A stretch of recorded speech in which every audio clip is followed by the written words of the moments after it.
podcast, episode 50 of the longest running European Stadia podcast in the world right now. Thank you for joining us for what is quite a milestone on the Sounds of Stadia podcast show. We've reached episode 50, which I'm rightly being informed by one of my co-hosts is a golden anniversary in wedding terms. It's not a golden anything else. It's just a golden anniversary. just an anniversary. When you've made when you've been married for 50 weeks, people have to give you gold, apparently. Oh, okay. 50 weeks. 50 weeks. All right. That's one to look out for, Tom. Thank you for joining us, ladies and gentlemen, for the podcast where we bring you all the gaming news and Stadia stories wrapped up in a nice condensed podcast form for about an hour or so. We talk about all the games, all the updates, all the live streams, and everything we do here at the Sounds of Stadia team. Joining me, as always, this week, we've got my lovely host, to my right, your left, Mr. Tom, the techie teacher, joining us from the Overwatch League.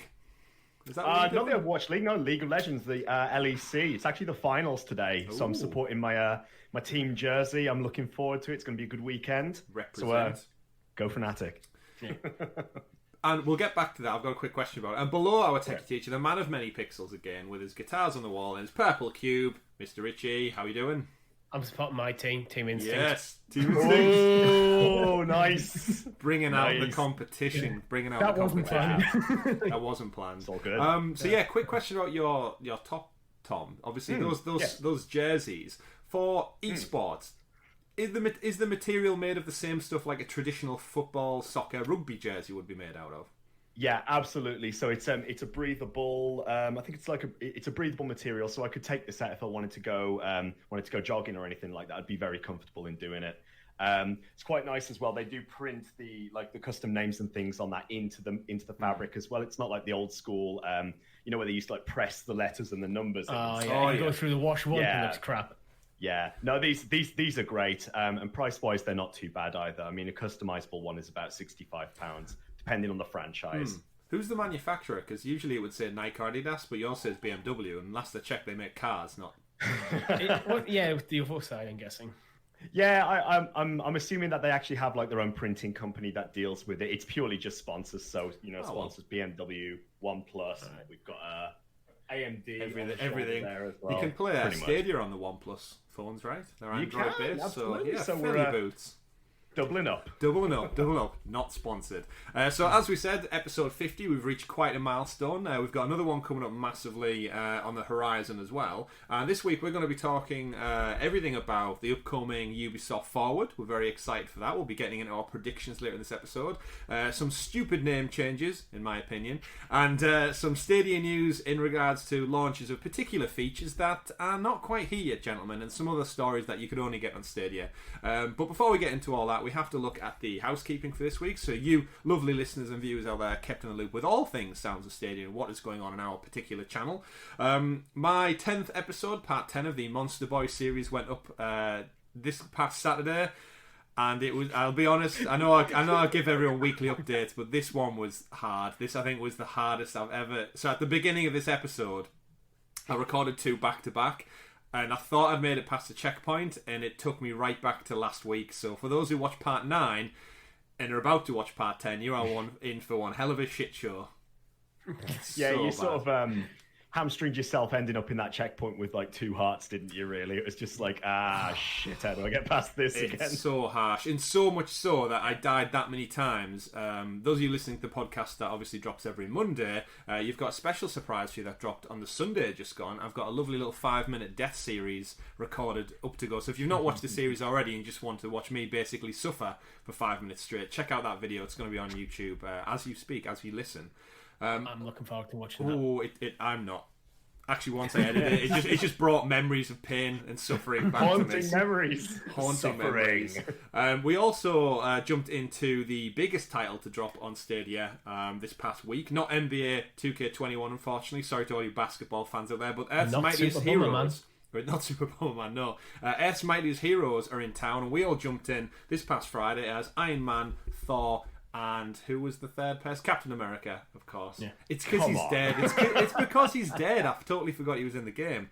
The marketing with him being front and centre on the art cover and stuff did not make me think he was gone. But yeah, we played in that. First thoughts on the game. I loved it. I'm having a blast with it.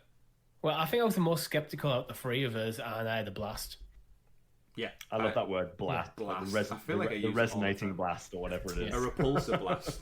Repulsor blast. That's what I'm blast. after. But in terms of the Yeah, game but- itself, anyone who's concerned about checking it out, I was similar to Richie. I had my reservations, and I feel like the lack of MCU in our lives for probably the longest that we've had in a decade, nearly it feels like, and the situation with like kind of games being on the quiet front up until I think the back end of the year. I was just excited to play something. I think the combination of their marketing, a big game coming out on Stadia, and the chance to jump in with you two lovely gentlemen, the community going forward with playing as some of my favourite superheroes of all time, was just too tantalising to miss out on. And the story so far, I'm having a great time with it. It's more intriguing and a lot more in depth than I ever considered. And Kamala Khan she's a great character. She's a great protagonist to start the story off with, because she is essentially all of us. She's the fangirl, she's the fanboy inside us who loves these heroes, and she gets to interact with them, and you get to see the game through her eyes. So that was really fun. And jumping in with you two to do just some multiplayer missions, great time. We just kicked the shit out of aim baddies, right? Yeah, pretty much. See, I wasn't, even when I was playing the beta, I wasn't on PlayStation, I wasn't really sold at that point. It just felt kind of generic and just didn't feel great. But jumping into it last night, it felt so much better. Like, it actually felt good to play as like 4. Okay. So you would say that you saw a marked improvement over the beta compared to the final release experience then? Definitely, just in the way the game feels. It's like, it's hard to really describe it. It's just... Yeah. No, I'm in the same camp as you, Richie. Yeah. We obviously played the beta as well, and it felt a bit raw and like rough around the edges, which I know betas, they should feel like that anyway, because they're not the final product. But getting hands-on yesterday, it just really, really felt a lot more complete, finished. Iron Man felt great to control. It didn't feel as clunky. Obviously, I haven't had a chance to play the other characters, but I've played as Hulk in the campaign mission so far, and yeah, there's just kind of that extra little bit of polish, that bit more time in the oven, clearly seems to have paid dividends. And the hype online from the reviews and people and the Twitter sphere and the YouTube world, it's getting hyped up, and it's great, and I think it means a lot for the game. A big part of my skepticism was it just seemed, from what we'd seen in like the war tables and stuff, it just seemed like quite a very generic game with a Marvel skin over it, and I was worried that most of the hype was coming from the branding of it rather than the actual game. I'm glad to say, well, the beta was fine, and that's about the best I could describe it as. It wasn't bad, but it wasn't particularly good. This is actually a good game. A good game. Awesome. And we're no doubt going to play some more as well as time goes on, because there are many missions and Stadia initiatives to take part in. So we'll keep it locked to the channel and keep us tuned in for some more Avengers fun.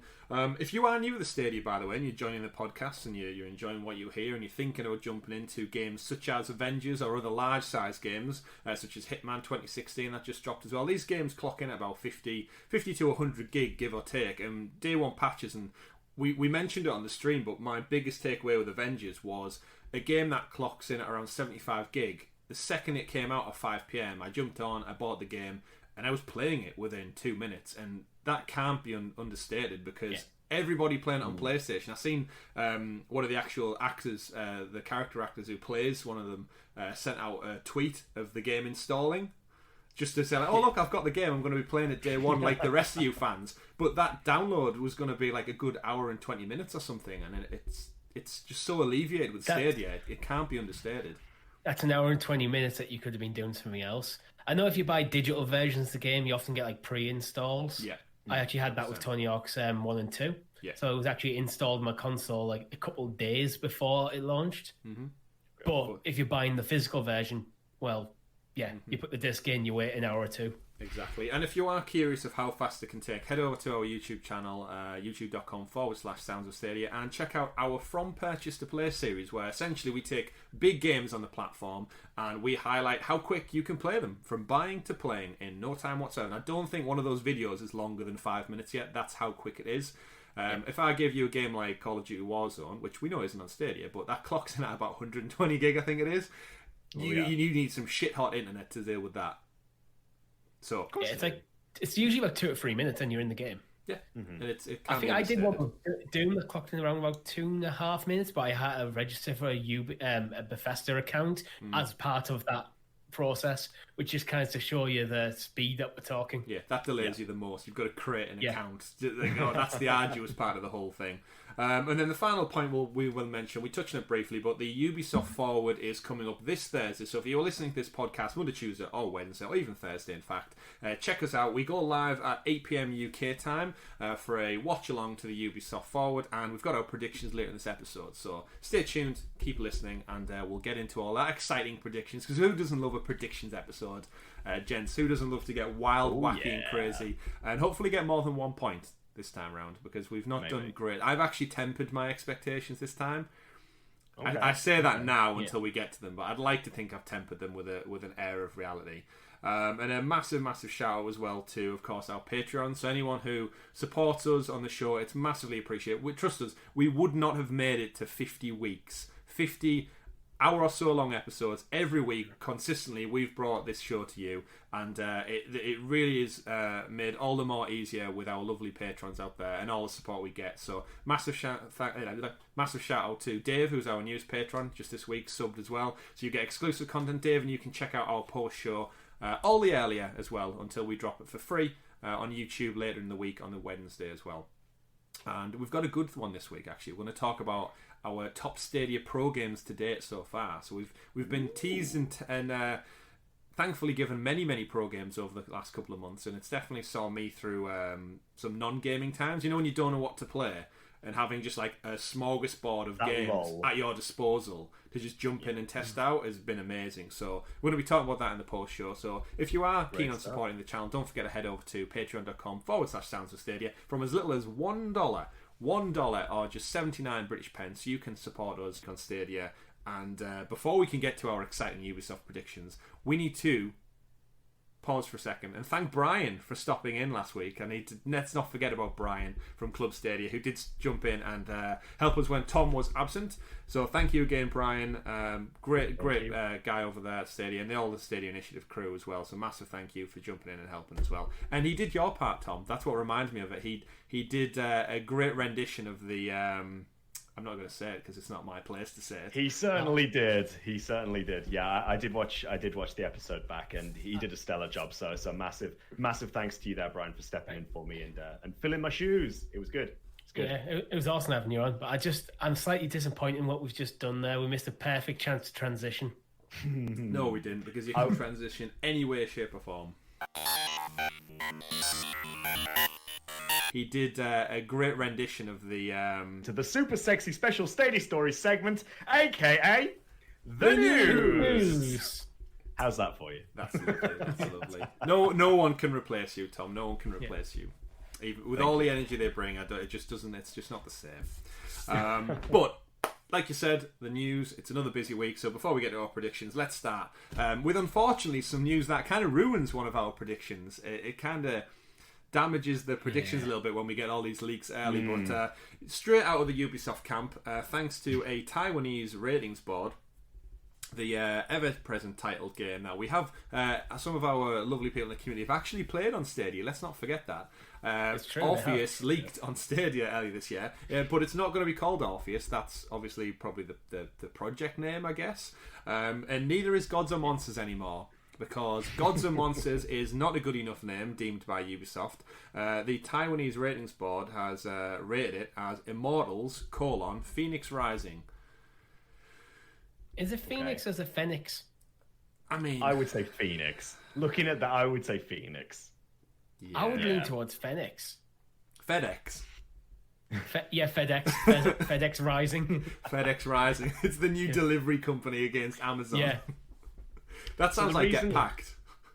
The reason I lean into Phoenix instead is because it takes me to thinking about Marcus Phoenix from Gears of War, and that was spelt very similarly, only it was F-E-N-I-X instead.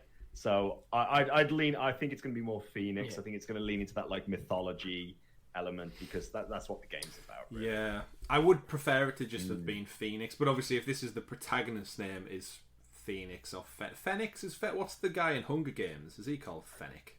Or is that a different? Fennec is a bit different to Phoenix. And what about?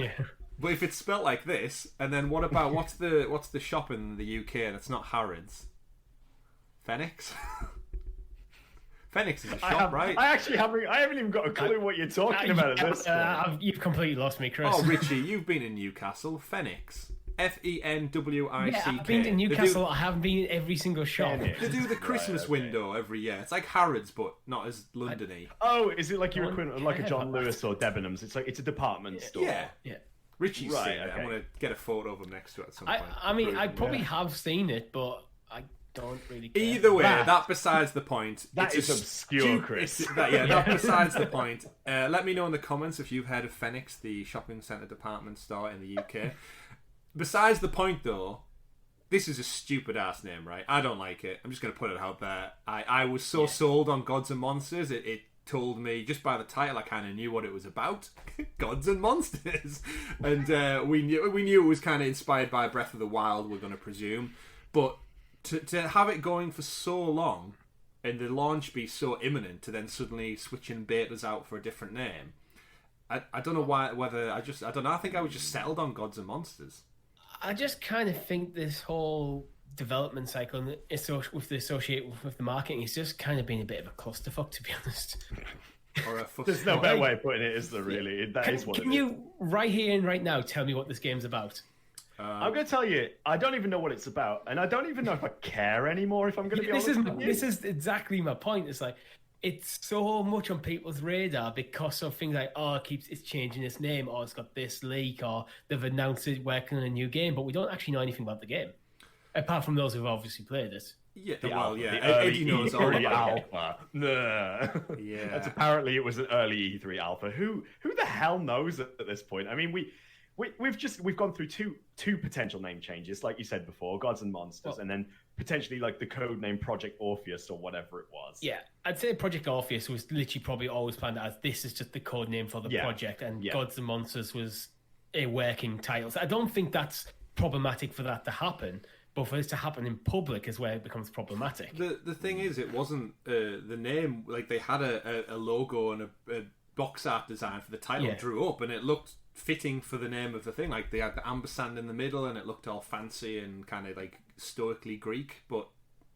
I don't know. I don't like the whole bait and switch last ditch change. I was comfortable looking forward to Gods and Monsters later this year. Now Immortals, Phoenix Rising. It sounds so generic, right? Well, it's just so bizarre that it's published Ubisoft, but it's Ubisoft Quebec that are actually developing it. So it is, it's the established Assassin's Creed base for for me to sort of like have to look at this, or for most of us actually to look at this game and just see like the different renditions that they're going through for it when they sort of can't stick to it. Do you think it might have had something to do with like some sort of clash with where they were going, the direction they were taking Valhalla? I mean, I don't really know. It just feels like it's sort of like the project that has now become like the bastard stepchild.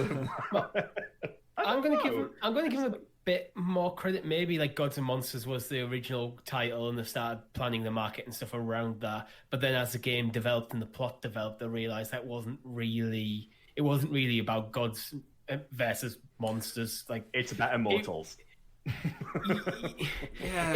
It seems like maybe it's a bit more about this one particular character.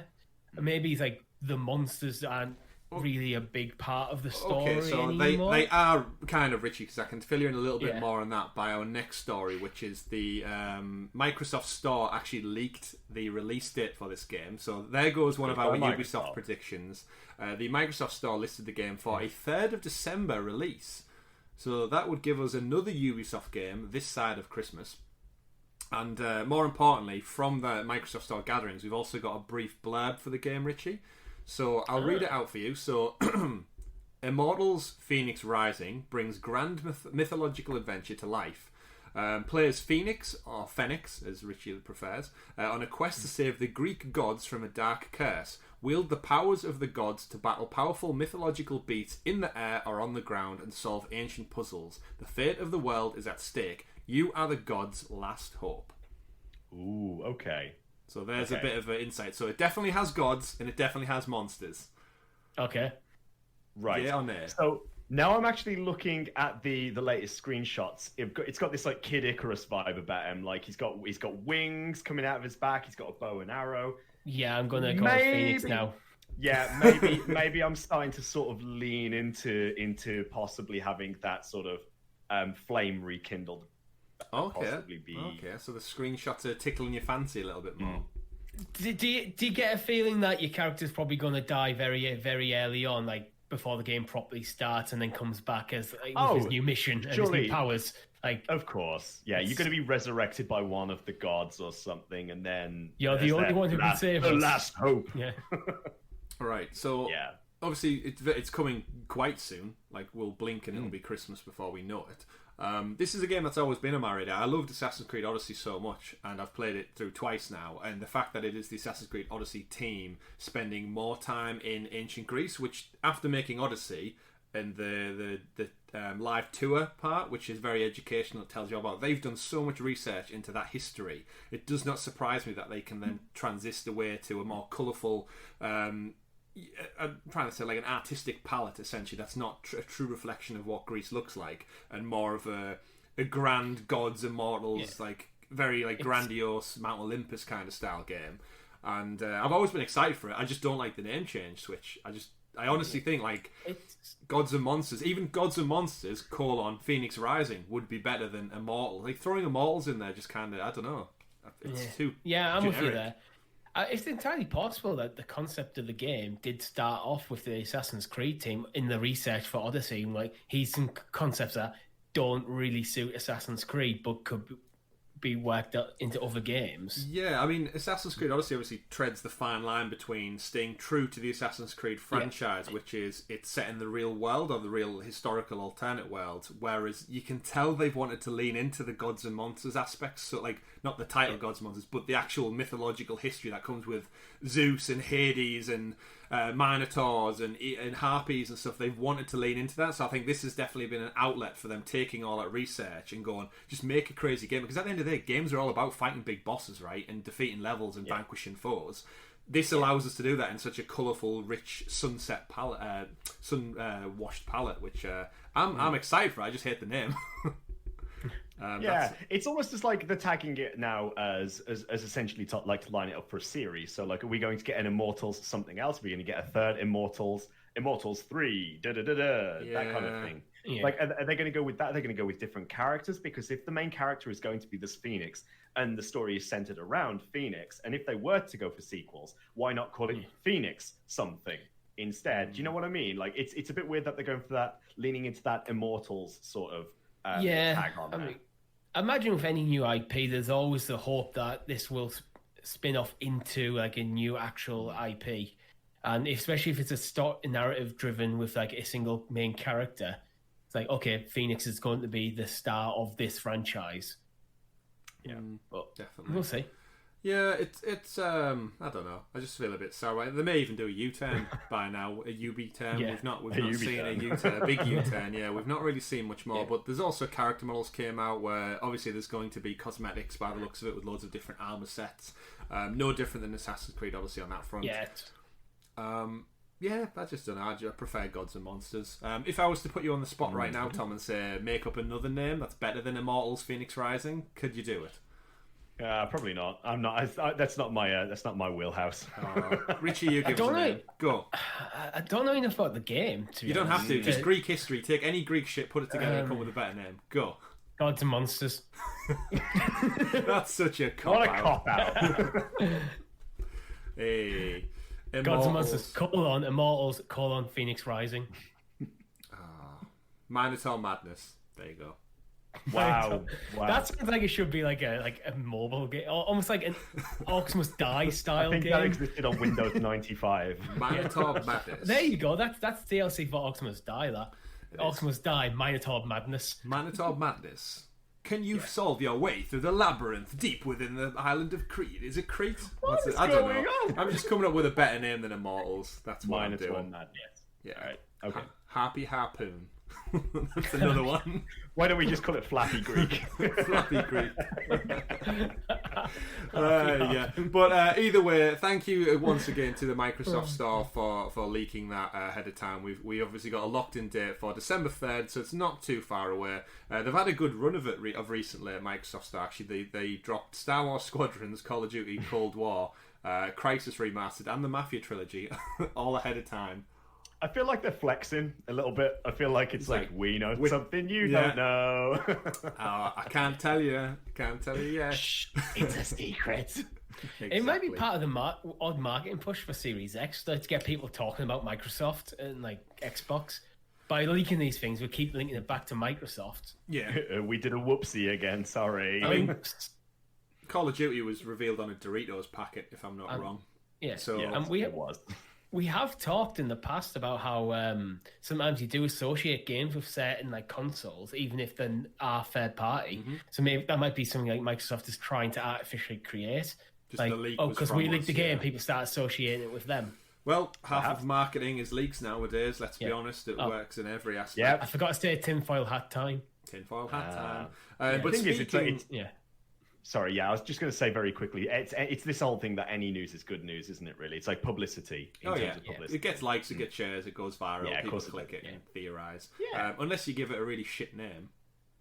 And now it's good. But again, we spent 20 minutes talking about it. Well, exactly, but again, leaking that name, that might be a good test bed for them to go, nah, change it back. Change it again. We've got till Thursday to switch it, because they've already got the art assets, so just change it back. We want, don't call it Orpheus and don't call it Immortals. Remember, Minotaur Madness. You heard it here. Yeah, they've got 3 days to do another 3 days for another Ubi turn. Yeah, Orpheus Corn, Harpy Harpoon. Harpy Harpoon. That's the sequel. If we had the time, I would make this game and create it, but I neither have the ability nor time to come up with something like that. Yeah. But if anyone wants to, we'll call it ability and time then. Yeah, if anyone wants to out there in the Stadia community, feel free to take that name and run with it. Minotaur Madness. It's like Bomberman. You're in a maze with a Minotaur, but from above. Yeah. Speaking of Bomberman and crowd share and crowd play and other things that are on Stadia or not on Stadia otherwise, our third/second story of the week comes in the form of Super Bomberman R Online, dropping on Stadia this past 1st of September, and everyone's having a blast with it. I can actually say blast in the context this time around, and there's been some kind of, I feel like, sourness in the community a little bit around this one, because Bomberman was one of those games that it showcased crowd play. We saw the likes of Juggernaut and Karim Jovian streaming it on YouTube, and it's launched and the feature's not there, and Stadia silent on the front. So this game's launched without the features that was showcased ahead of time, and I feel like the community just kind of like, we should caveat this, by the way, Juggernaut has still been streaming with the ability to do crowd play. It's just everyone else who doesn't have it yet, but there's been no official statement from Stadia around it, and I think this is where the ruffled feathers are coming from a little bit, because they're just not telling us anything. Yeah, I'm wondering if they've got like some issues in the background that they're trying to resolve, and maybe that's why they're leaving it, letting Juggernaut, etc., still use it so they can gather more data. But I still feel like it's frustrating that we're getting these other YouTube sort of entry point channels for most people to come into Stadia, like sharing it with the established Stadia community. It seems like a very far-fetched way of dealing with it, because the previous way of marketing it was you'd have the likes of Karim and Juggernaut posting on Twitter and saying like, right, come join us, Mortal Kombat 11 tonight. Really excited, we're going to be showing off crowd play, blah, blah, blah, blah, blah, blah, blah. Except this time Juggernaut tweets out saying, while it's sad that crowd play won't be available for the retail launch, I still have it. Yeah, it's the wording of that I don't like. Like it's very much in your face kind of. But he shouldn't have I don't hold this against Juggernaut at all. Just no, just to absolutely clarify not. that, it's like, absolutely not. Crack on, mate. You're doing a good job. But he just shouldn't be the person to have to deliver that news to the wider gaming community. Like, it seems weird that he's being used as the news outlet. This should have been in last week's blog before the game came out, saying, just FYI, here's the list of new 6 games. By the way, crowdplay isn't quite ready yet. It's still available to watch on streams and such, but it won't be available for public, as we're still working on some finalised features or points. Yeah, I agree with the blog. I'm usually critical of them using the blog as an outlet, because I think unless you're like an avid Reddit user, you're putting information in a place where most people, like the wider community, and probably not going to access it. This sort of information makes sense for a blog. Yeah, I mean, with crowdplay, a bit more of conversational style, like, hey, this is still coming, we're not ready yet. Yeah, with crowdplay being like specific to Stadia with this launch, I think Tom's froze. I think Richie's froze. No, I think you're you back. froze. No, not from my end. I'm recording it, so you both froze. Isn't that That's been right, happening a few viewers? times Isn't that right, recently. viewers out there? Yeah. And listeners, obviously, but you can. We just go quiet Yeah. when we freeze. But yeah, crowd play in specific. If this was any other feature, like imagine if this was a game launching without, say, like multiplayer, and it's your free pro game. It's launching on the 1st of September, day and date, as a pro game. So everyone who picks up pretty much is going to be a pro game. And multiplayer wasn't there. And Stadia didn't come out and say, by the way, the multiplayer aspect isn't going to work in this game. There'd be a bit more of an uproar, but I think because it is crowd play, there's only really streamers at the moment who are probably that focused on it. It's because crowd play isn't a feature that has been released formally yet. That's why they maybe get a bit of a pass. I was going to say, I don't think it's necessarily the fact that it's something to be majorly like worried about. I think it's something that we sort of have to like think about for a moment. It's not going to affect 99% of the people who are the player base. It's going to affect the content creators and people who maybe want to get into streaming it. So and their viewers. It's not, but it's not really a deal breaker per se. It's just an anomaly, I think. So it's something that I think could be swept under the carpet because it doesn't affect the fact that the game came out, and the game is a blast. Again, I shouldn't have said blast. The game is brilliant. The game is really fun. It's really, really fun, and you know, it's innovative. Yes, we've seen it with Tetris 99. This idea seems to be becoming more commonplace in new types of battle royale-esque games, shall we call them? But it's not broken by the fact that crowd play isn't available. I think that's what we dilute the appeal of the game, though. Do you think so? Yeah, because I mean, I'd be more likely to be engaged with that game if I'm playing with people I know about. If I was a content streamer I cared about was playing, I'm probably more likely to jump in to play with them than just play on my own with randomers, really. Unless you're a huge Bomberman fan. Okay. Yeah. So I think it does dilute for the more casual audience. Potentially. In regards to Bomberman itself, that game doesn't really give you the best of tutorials to start. It's basically, it goes, played this game before? No. Want a tutorial? Yes. Just try quick match and see how you go with it. And it just throws you in with an online game. It's almost like it's trolling you. It really was. I thought... Have you really never played Bomberman before? No. You call yourself a gamer. I know. It may as well have just done that. I obviously picked Solid Snake and went in there with it. But I got through to one of the next two rooms, but I didn't survive very long. So, we got some pro games. Speaking of other pro games as well, we also got Hitman. Hitman 2 dropped at the same time, interesting. So alongside all of our other titles, Hitman 2 dropped on the store, which we didn't really get a confirmation date ahead of this. It was just, here's your new games, and it just happened to coincide and drop with it. So alongside that, there's also a pro discount deal, so you can currently pick it up for $27.49 as a pro price title, with the expansion pass and the gold edition also getting discounts. Which, when you look at the prices, actually, the Hitman 2 would normally be £54, dropped down to $27, and the gold edition, they're still asking for a whopping £80 at standard retail, dropped down with pro discount to $39, which is a great discount, but it shouldn't be £80 to start with, because that game came out in 2018. Yes, it did. I kind of feel like maybe 50 quid for the gold edition for Hitman. Yeah. I think it was controversial when the Hitman games came out, though, that it was going to be episodic in the first case. Because I remember when Square Enix and Crystal Dynamics made the initial announcement. Sorry, not Crystal. It's IO Interactive. Sorry. So when Square Enix and IO Interactive for the original Hitman announced that it was going to be episodic, and you had to pay I think it was a reduced fee for the first episode, but then you had to pay for each episode after that. I think that got quite a bit of an uproar. So it looks like they've basically just taken whatever's left and just gone, let's put a price on it. No, so that was Hitman 1 reboot, which was episodic. It was. I didn't mind it being episodic. A lot of that just comes down to the price and how much content are you getting for your money up front. Yeah. Because if you're happy with the amount of content you get for your money up front, it being episodic is fine, really. Yeah, but we've spoken about it on previous weeks where I think the episodic format it didn't benefit Telltale. I don't think it benefits Don't Nod, who make the Life is Strange games, and I think all three of us wait until everything's out before playing. And I think it does benefit them if you do it properly, but you have to give the roadmap. You have to go, here's the dates of all the episodes, and it can't be like 6 months between episodes. It needs to be probably for me at most a month between. So has Final Fantasy VII Remastered coming along, Richard?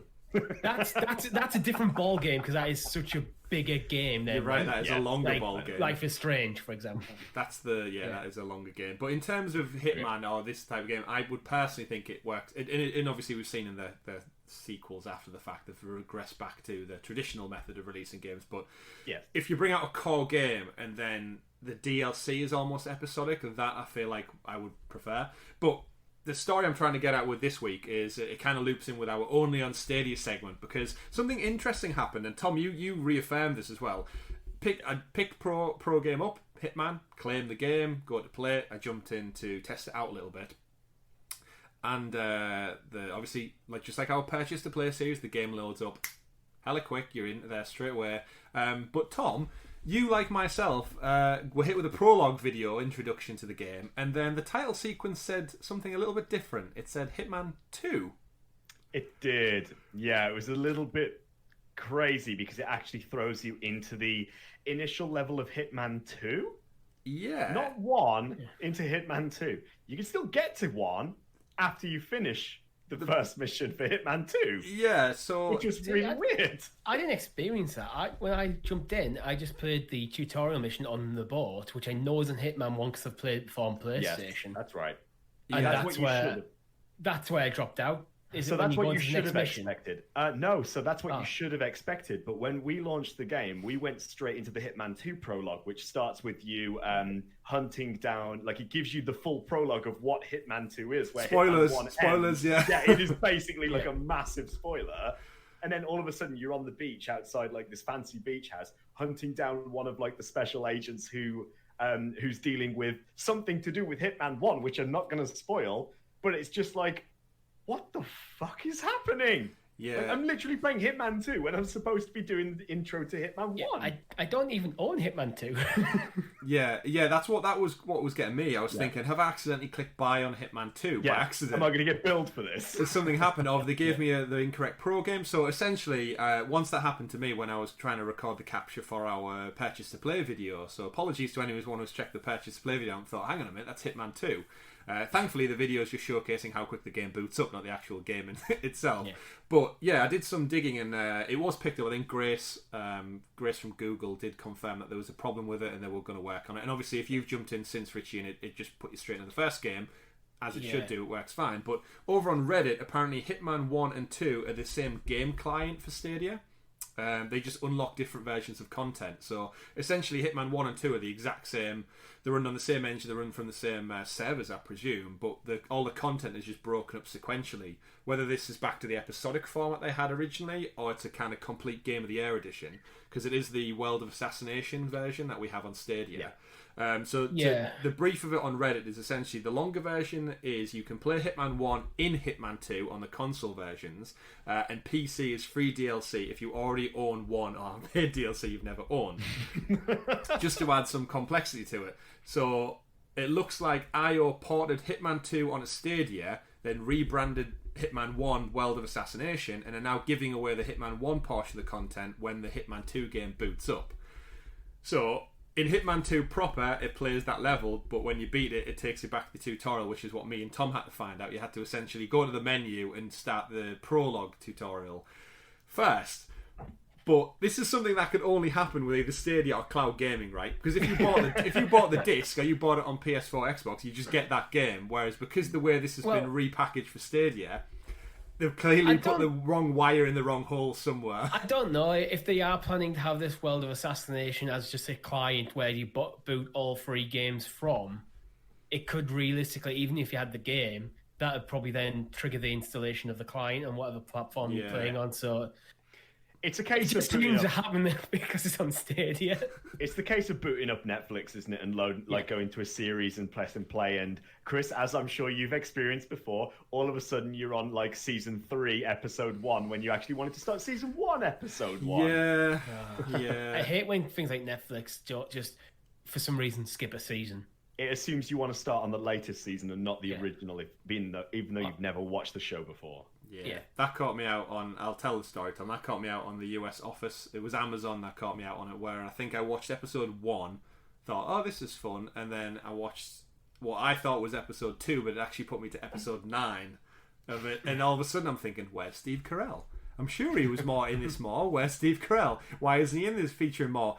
5 episodes in, thinking, oh, there's John Krasinski. He's with the receptionist girl who I anticipated he was his girlfriend anyway. Lo and behold, to me, I did not know that actually relationship developed over several seasons. But I'm all up to date now. But besides the point, yeah, it's essentially we're booting Hitman up. I'd be very intrigued to know if Hitman 3 then runs on the same premise, and we're just going to get them all in the world of assassination, quote unquote. But either way, it's something you've got to laugh about, and I'm sure they fixed it now. But it's an interesting approach to your gaming menu. Also, quick one while we're on Hitman, Tom, you've played a little bit of it in between your sneezes. Bless you. Thank you. Bless me. When you go to start a campaign, did you know how to boot up the level straight away? Because I went through there's all your information on like the weapons and tools you're going to take in your mission. Here's all your information on how you could approach the mission, and you've got all like the kind of tiles broken down. But there was nowhere that actually just said start mission.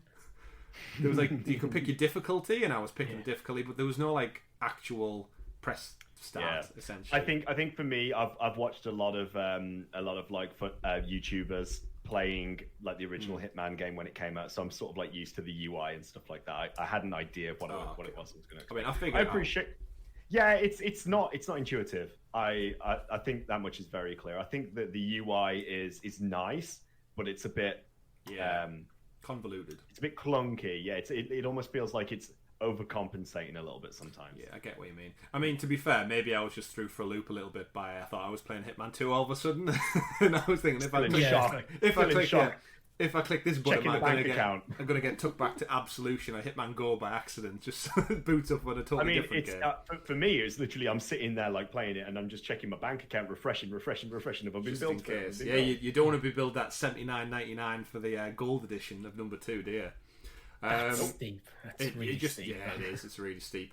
Speaking of rebranded, rebooted, repackaged things, the new news this week was Witcher 3 is apparently coming to next gen. Now, no confirmation on Stadia just yet, but please, CD Projekt Red, you are currently working hard away on Cyberpunk 2077. Toss a coin to your Witcher on Stadia as well, will you please? And bring this port over, because for someone who's not managed to complete Witcher on old platforms, because I just haven't found the time in my life, it's one of those games I admire from afar, and I've played bits of, and I appreciate the TV series and everything else. I've just not had the time to get to it, whereas I feel like on Stadia it would really just give me the push and next-gen graphics. So, gentlemen, what do you think? Do you think it could come to Stadia with Cyberpunk on its way? It's on Switch. What do we think? It's a game I want to see it. I really, really, really want to see The Witcher 3 on Stadia. We spoke very briefly prior to recording that Richie, I know you've played a ton of it. I've played a lot of The Witcher 3, but I haven't actually finished it. A lot of the DLC is still left undone for me. Yeah, I haven't done a lot of the DLC, but I've rolled credits twice. I'd still like to get that complete edition of everything packaged together, just to be able to experience it again. But to almost like utilize that cloud gaming service of not having to wait too long for loading, and just to get like the highest fidelity graphics and like the highest frame rate and so on too, because even though it is a fantastic game, I know with the amount of detail and the amount of content within it, sometimes it does slightly suffer as you're moving around. Sometimes it might just chop a little bit. So I'd love to get it, but I think it's going to, for me personally, I'm hoping it doesn't come to this, but I feel like it might sort of like be dependent on how Cyberpunk does, because we don't actually have a date for the Witcher 3 updated version yet, do we? For when it comes out next gen, because we don't know when next gen's going to be yet. I'm hopeful that because they've clearly been working on, because it's not just a port, they are doing a lot of up-res textures. It's going to have things like ray tracing. It is an upgraded version of the game. I'm hopeful. I'm not going to say I'm optimistic because of Stadia, that the reason we haven't seen it come to Stadia is because the Witcher 3 team have been working on this, and that we might get the next generation version. Okay. The thing is, I'm in the camp where as much as I would love to see it come to Stadia, there's a very, very slim chance of me actually buying it on Stadia, because I already have it on PS4, and because CD Projekt Red, from a consumer perspective, continually being one of the best publishers in video games, 100%, are giving us the basically giving me the PS5 version for free. Well, not only that, but when they released The Witcher 3, they also there was a really, really nice note that came with the game as well that said, like, thank you for investing in the game, to show like our love for you, for your support. You know, you can expect all of this stuff that we're going to do for free just for purchasing the game. You're absolutely right. Like, CD Projekt Red have always been there for the consumer, and that's why they're such a standout company in this current like climate that we're dealing with in like the gaming sort of ecosystem itself. What always gets me is when we get these announcements, particularly from the game and from a platform itself, where they say, oh yeah, it's coming to PS5 and it's coming to Series X. But if it is coming to Stadia, why can we not just say that? It says PC as well. Why can we not just get that announcement? My assumption is that I assume that they've considered Stadia. Okay. But maybe they haven't got a version working on Stadia yet. If they were, maybe I think a lot of it comes down to, unfortunately, Stadia doesn't have the player base to be considered in the same bracket as Xbox and PlayStation at the moment. They will be focusing on getting this running smoothly on PS5 and Xbox first. Okay. And I think once they've got that, they'll probably then port that to Stadia and see how it goes. But they are early adopters of supporting the platform anyway, because we had Cyberpunk announced like literally right from the get-go. So we know that they are invested in it, because otherwise they wouldn't have spent the time developing for it. That So could hopefully be Google money talking, though. And Google needs to put their money on Witcher 3. I agree. But Give me Geralt of Rivia. Something like Cyberpunk, it's a statement as well for Google. And CD Projekt Red are not that big as a publisher, as a developer. So if Google throw them a bag of cash, you're going to take the bag of cash. Yeah. Although we know from the Witcher 3 sales that I think when the series dropped on Netflix, the sales 300% increase on my previous. It was like another 5 million copies sold or something. It was almost ridiculous. Wasn't it on sale on Steam as well for something like a 10 it was the game time as well. edition, So they're just timeless classics. Speaking of timeless classics, though, gentlemen, who doesn't love predictions? Who doesn't love talking things up that may or may not happen, the futures that will be? So that's it. That's it for the news this week. We've wrapped our stories up, and we're going to get into the juicy part of the show, the juiciest part, the steak, the medium to rare steak. Let's have a look. I'm not optimistic here. We haven't got a very good track record. But this is the time we can turn it around, Richie. This is when we can turn it around. So, Ubisoft predictions. I've wrote mine down. I've got them. Richie, have you done your homework this time? I know last time you just winged it. I actually have. I've done my homework. Excellent. I didn't think about it. Chris told me last night after we finished streaming to remind me. Which is a good job, because I hadn't actually realised the Ubisoft Forward was next week. So. Yeah, Thursday, baby. Let's have a look then. So, speaking of which, the predictions, by the way, yes, tune in this Thursday for us. It starts at 8 p.m. UK time. Whatever that time is around the rest of the world. I did have it up then. You know what's interesting with times, actually, as well? They always post, they've got 11 a.m. Pacific time. They've got 9 p.m. Central time. Why do they always leave off the East Coast with those things in American time? No love for Florida, apparently. New York. New York. Some of the bigger, yeah. Either way. To be fair, we get shafted all the time with it anyway, usually. 8 p.m. UK time. There is a pre-show that does start at 7, so an hour ahead of time. We may jump into the pre-show slightly early, but definitely jump into the chat, watch along with us, because we have great enjoyment just basically seeing our predictions get messed up and destroyed and throughout. But to get into it then, gentlemen, Richie, you're going to take notes as per usual for the for them as well. Who would like so let's think, how do you want to do this? We need some concrete rules set in stone. How 2 game announcements each or 3 game announcements each? It's tough because again it's just a single publisher, and based on what we've seen historically from the last events, These aren't very long. No. They're not as long as we might have thought they were. So perhaps we do need to rein it in slightly. And they seem to be coming more frequently as well. They do. That's it. We may actually have another one before Christmas if you think about it. Because we've maybe got December the 3rd when it seems like every other month, every drops. 3 months or something. Yeah, I mean the last one was in July. Then we've got this one in September. But I'm thinking they may sneak a cheeky one in before like all the fall games, winter games drop. But either way, the quarterly update would probably make sense. Probably, but again, once E3's back, like all the announcements we've seen all this summer, I personally would have preferred them on stage at E3 in one event. I think we're all a bit drawn out with just the gaming announcements over this summer have just been so all over the place. I actually, even though I've thought E3's been dying a slow death, I actually would prefer to have that all just in one condensed weekend. Get all the big announcements reveals out. Yeah, if you have that one big showing at E3, then there's less focus on the smaller things, and that's when the Ubisoft Forward can, if it's like a couple of times a year, here's an update and a few things.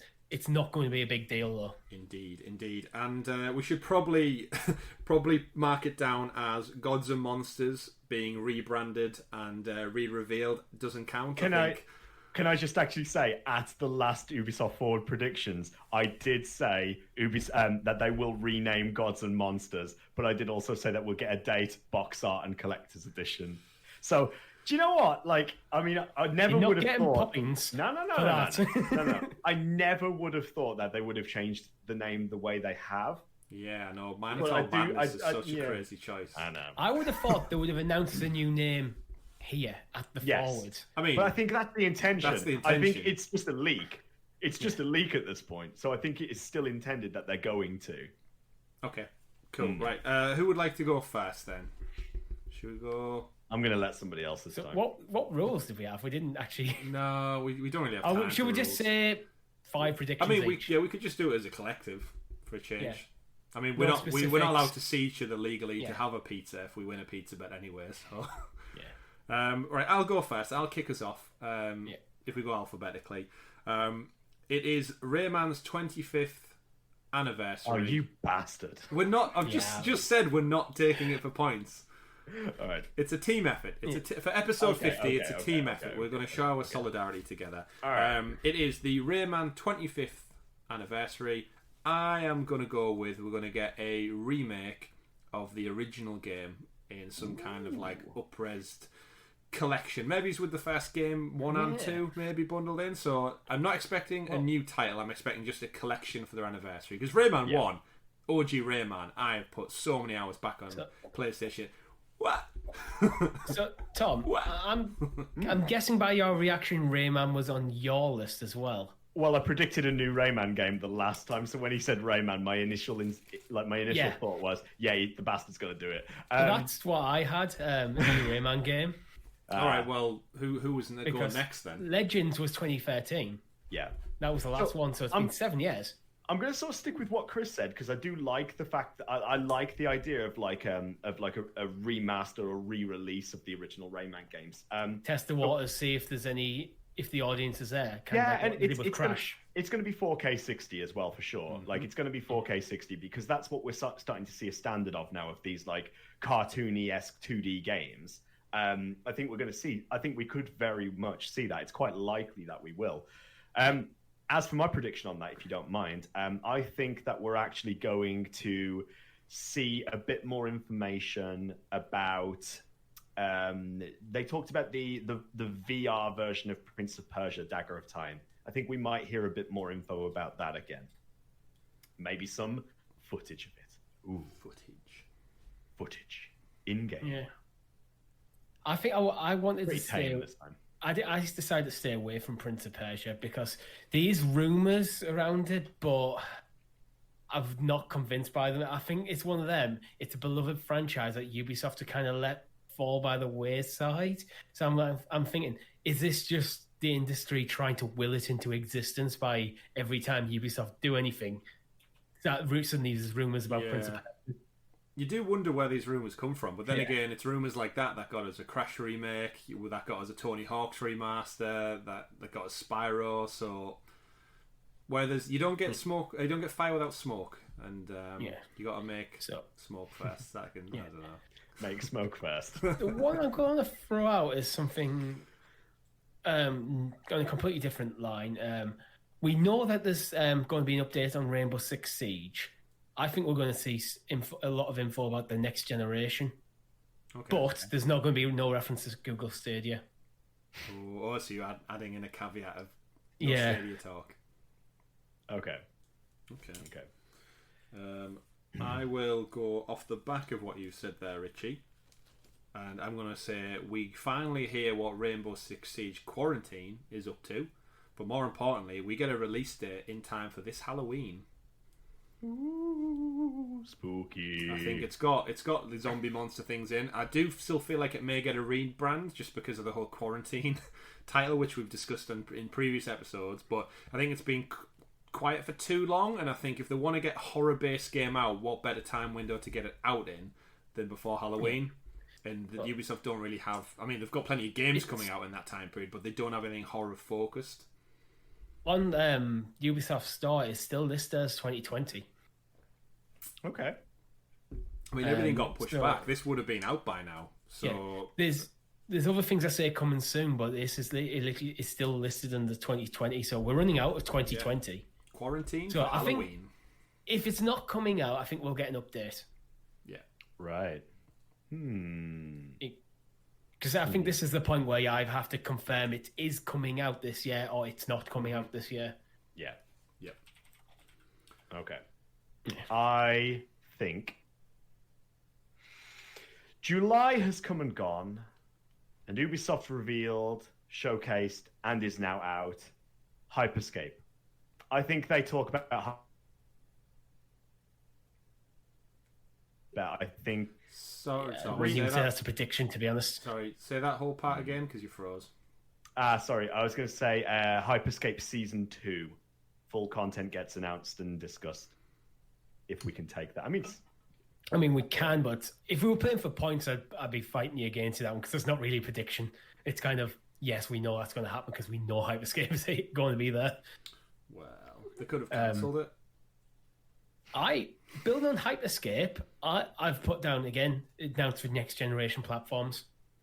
Okay. I feel we're getting to the point now where we're going to start seeing, especially the games as service stuff, confirmation that they're coming. Do you feel like they might just come out and hit us with all of them and say For Honor, Siege, Hyperscape, everything is going to be on PS5 and your progression's going to... I feel like they might just do a blanket. Everything that's Division 2, everything that's kind of live as a service is just going to come across. Actually, I can kind of see it almost being like a sizzle reel, but when they talk about the individual games at the end, when they have the splash screen at the end, it'll have PS5 and Series X logos on there now. Yeah.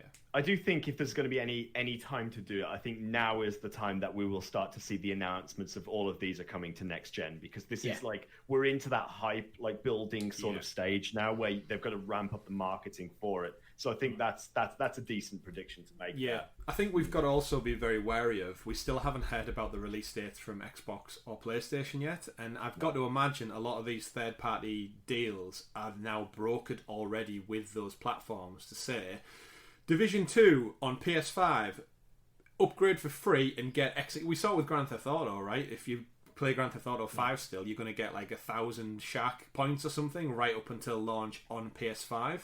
I think all of these deals for these games, like I said, Richie, a sizzle reel I think would be fantastic, but I think if we can go into next-gen launch in late November or whenever it may be, and everyone's always like, oh, which console had the best platform launch, which games are going to be able to play? A lot of these live service games, if they can move over and be there day one on next gen, that's going to make that transition so smooth. If you've got Fortnite and Division and all these other, and Destiny, all these big games day one with your brand new console, and it's faster, it's quicker, it's better graphics, that's going to be a great launch window for everything. And hopefully Stadia can get in on that business by not having to physically buy a new box. So I think I'd go for with me, sizzle reel. The reason why I like a sizzle reel idea is I think it can, throughout a longer show, in the middle of it, can kind of change up the pacing a bit. And if you can just introduce and go, Ubisoft, we're committed to bringing the games you love to next generation. Check it out. Then there's a sizzle reel going through just shots of them all playing on next gen hardware. Mm-hmm. So it's that moment where everyone's stopping and pausing. Oh god, that's Rainbow Six. That's the Division. That sort of thing. Yeah, definitely. That's Tom Clancy's Elite Squad. I'd say feeding off the back of that, we're probably going to get a similar sizzle reel for Uplay Plus. I feel like however many new games have been added to it, and I don't think we'll hear about Stadia specifically. I'm still estimating we're going to get an announcement for another Connect soon, because we are in September now, gentlemen, so you can't leave it much longer before it's going to be your anniversary and you've not said anything. Happy birthday. Quiet. My general thoughts are, I don't think Ubisoft care where you buy the games. They're committed to putting the games on Stadia, but they're not going to be the ones to announce things that are coming specifically to Stadia. Yeah. That's why I don't think that we're going to see anything specifically mentioned about Rainbow Six Siege. I wouldn't be surprised if we go through this entire predictions or the actual entire Ubisoft Forward, without seeing a single Stadia logo. I wouldn't be surprised. I wouldn't be surprised if it is purely focused on next gen. I really would not surprise me in the slightest if it is 100% focused on PS5 and Xbox Series X. I think you're right. It's like I think it's kind of on Stadia to a logo where it needs to be. Ubisoft. You know what? I'm going to make another addition to that as well. Not just PS5 and Series X, but actually, I would not be surprised at all if they use the time to actually talk about games that they're porting to Switch as well, because they seem to have started to do stuff like that. But I don't expect to see the Stadia logo, but I'm not taking that as a negative in any way whatsoever. I'm just saying that's not their focus. Like, it's not their focal point. That's not their selling, key marketing point. The guys at Ubisoft are putting this together and not focusing on Stadia. Stadia is probably a tick box that someone has to make sure in certain games that the logo's there. But that's it. That'll be all they think about, probably, unless Google intervene. Yeah, but that's for our Connect predictions. So what have we got? Anything else that you feasibly, realistically can see happening? Let's take Richie's bold one from last time, right? Okay. And this is really, really bold. So I'm not expecting anything from it, but let's just put this wish list out there. I think you will know. Netflix have recently teamed up with Ubisoft. They're actually going to be releasing a Splinter Cell series on Netflix. Let's see if we get Splinter Cell back in some way, shape, or form. Not just Elite Squad, but just something Splinter Cell. The way Ubisoft are handling this IP at the moment, I wouldn't be surprised if they said, "Oh, we've got great Splinter Cell announcement. It's going to be in the Rayman remake as a skin. He's going to be in Immortals: Phoenix Rising as a downloadable character. He's going to be in Rainbow Six. He's going to be in Far Cry 6, but." You're not getting a Splinter Cell game. No. He's going to be in every game but. The reason I'm so adamant that this Splinter Cell game must be in the work is because they keep putting Sam Fisher in things. They know exactly what they're doing with that. It's causing people to speculate that there is something in the works. And it's like, if you wanted to move away from Splinter Cell, full stop.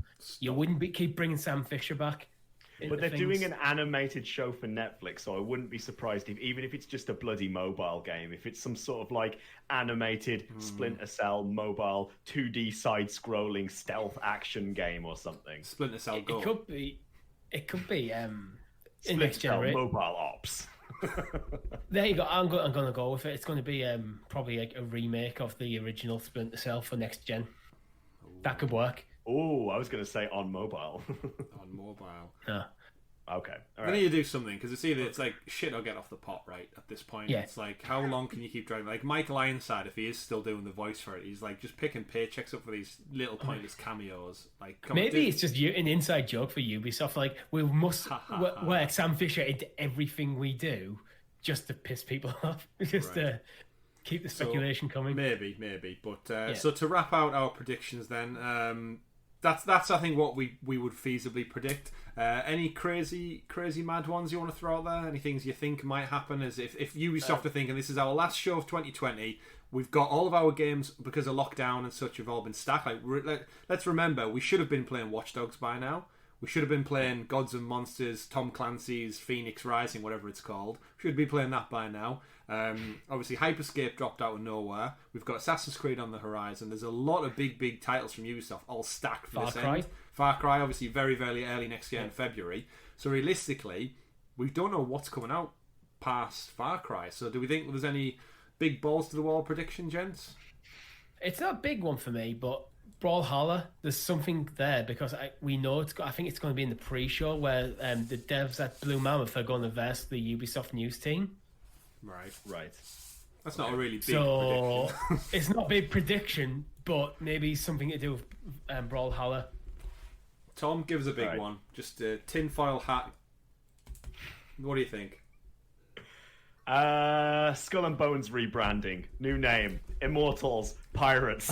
I forgot about Skull and Bones. Tom Clancy's Immortals Pirates. Tom Clancy's Immortals, Skull and Bones, A Pirate's Life for Me. Did you get all that, Richie? Mobile. Yeah. Go. Let me type. For me, I think Skull and Bones, I think, is if they've got to talk about. If not, my big one that I have an inkling might happen. I honestly feel like The Crew 3 might be announced. All right. Just because I think they want to wrap up that trilogy. Just like I have a feeling if Watch Dogs doesn't do amazing things, I think that might be the end of the Watch Dogs franchise, unfortunately, as we know it. I think Crew 3 is one that it gets a bit of hype, but I don't think it's as beloved as Ubisoft probably wanted. So I think they'll put a bow on the Crew franchise with the Crew 3, and then they'll probably launch another racing-esque game in another 5 or so years from then. But I could see that being like the big final out. I consider that, but Crew 2 isn't even that old. I think it's 2019 launch. Was it? I thought it was quite so. a bit older than that. Either way, that's my prediction. Whether it's wrong or early, we shall see. Do you have a big final one, Richie? That's not Brawlhalla. Big game. Dig deep. I don't know. I don't think we're going to see anything about Assassin's Creed, really, because I don't think we need to at this point. No. I don't know. I think we've covered everything. I'm looking at the biggest titles, like things like Far Cry's not till February, so probably not much there. I think this is one where that'll skip. Legion, maybe, but that's February as well. Legion. Watch Dogs Legion is October 29th. That's this year. Is it? Yeah. Oh, Yeah, do you remember I predicted November and I didn't get the fucking point. Oh yeah, because you were a day out, weren't you? It was a day out. Yeah, I think there'll be something about Watch Dogs Legion. I don't think it's going to be much though. It's okie dokie. Wonderful. Yeah. Well, probably something new. Something new we've never heard of. There we go. Something new. Yeah. Something new. Something borrowed and something blue. Well, there you have it, ladies and gentlemen. There are our Ubisoft forward predictions for September 2020. And also all the Stadia news and chitter-chatter brought to you by myself, Chris, my lovely co-host, Tom and Richie. Thank you for tuning in for episode 50 of the Sounds of Stadia podcast. The golden anniversary. And that's the only thing that's golden, remember, Tom? Gold. Because you're... Gold. No, we're not going to sing. No, we're not going to sing them out this week, Richie. But again, one big final thank you massively for everybody out there who's supported. Like the video, subscribe to the channels, follow us over on social media. It really does mean a lot to us, and we'll be celebrating with you all these upcoming weeks as we reach episode 52 and we reach our anniversary. So even if Stadia don't do anything for their anniversary, we'll be damn sure we will be doing it. Will we even be drunk? Probably, but you'll have to stay tuned and locked to the channel to find out how drunk we are, and will Richie shave his beard? You'll have to keep it locked to find out. He might do it, ladies and gentlemen, and then we might glue it to Tom's face after. There may be some pen tattoos. That's a weird show. That's a really weird show. It's our anniversary. We've got to get weird. But like I said, once again, thank you very much for watching. Stay tuned next week for episode 51 as we creep up on that anniversary date. And don't forget to join us this Thursday for our Ubisoft Forward live watch-along and reactions in the moment. My name's been Chris. I've been Tom. I've been beardless Richie. Bearded Richie. Yeah? Bearded Richie. Bearded Richie, get it right. I always picture it to be like Lego, it just clips off and then you put it to the side and just put it back on. That's how I wash it. I just put it in the washing machine. Yeah. Do you wash Lego? I mean... Anyway, we've been Sounds of Stadia. Thank you very much for watching this week. Have a great week, everyone. Take care. Goodbye. Bye.